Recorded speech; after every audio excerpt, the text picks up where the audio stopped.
sécher. Des formations professionnelles. Ouais, c'est ça. Et tonton, c'est quand qu'on va où? On va faire comment? Quand je n'aurai plus de dents, de force ni de courage pour marcher dans mon rang, dans cette société d'images, de cages et d'inconscients, quand je n'aurai plus de flot, le flot des voix, de tout message, qui avait prédit, dit, écrit ce si beau et long récit. Et tonton, comment vais-je bien pouvoir continuer cette nage à contre-courant, épuisante, émouvante, éclaboussante, sans entrer dans la danse de la rage, rester en non-violence, consciente en résonance? Raconte-moi des histoires pour continuer d'y croire. Toi qui avais dans tes mains ce talent d'écrivain, raconte-moi ton histoire sans me laisser m'asseoir dans tous ces mots m'émerveiller, me romancer.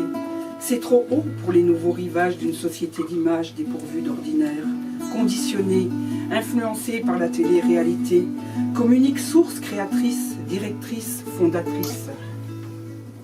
Hé tonton, j'ai besoin de ta force pure, pur sang, sans ta douleur du sang. J'ai besoin de ta voix, de tes bras, qu'ils vibrent autour de moi sans me perdre pour autant. J'ai besoin de rêver mon rêve dans ma réalité du moment, du présent, du vivant. J'ai besoin des chardons de Marie, des communaux d'antan. J'ai besoin des chevaux libres dans les champs, vaillants, courants, crinières au vent.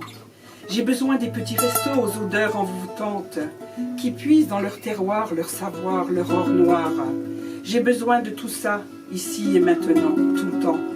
Et tonton, c'est quand qu'on va où? Aide-moi, montre-moi un petit signe, une petite lueur à la couleur, tu sais, de la fleur qu'on nous disait sous le cou. Si on aimait le beurre, le pissenlit, tellement bon en salade avec ses petits croutons et ses lardons grillés comme nous faisait mémé. Et tonton, dois-je tout oublier au profit de mauvais blé saturé de chimie? Je me souviens des champs rouges de coquelicots. On en faisait des robes de danseuses merveilleuses, soyeuses. Et les cerises doubles, rouges, en guise de boucles d'oreilles, tu te rappelles? Et les hannetons qui venaient nous frôler quelquefois, se coller dans nos cheveux. J'entends encore mes petits cris d'affolement, puis nos rires lorsque tu m'avais appris à les tenir et qu'ils me faisaient des guilis-guilis dans le creux de mes mains, afin de les maintenir dans le respect juste, pour les observer avant de les relâcher. Que ces moments précieux ont marqué ma jeunesse, m'ont guidé en sagesse vers ma délicatesse. Merci, au grand merci, tonton. Et tonton, avant de te quitter, je voulais encore te dire que je n'avais pas omis de transmettre toute cette beauté à ton neveu et ta nièce, qu'ils ont ça dans leur sang, qu'ils sont frères fiers de leur rang, et qu'ils le transmettront également, cela paraît évident. Vive à toi, mon tonton, et surtout prends soin de toi, où que tu sois, qui que tu sois cette fois. Ne t'oublie pas.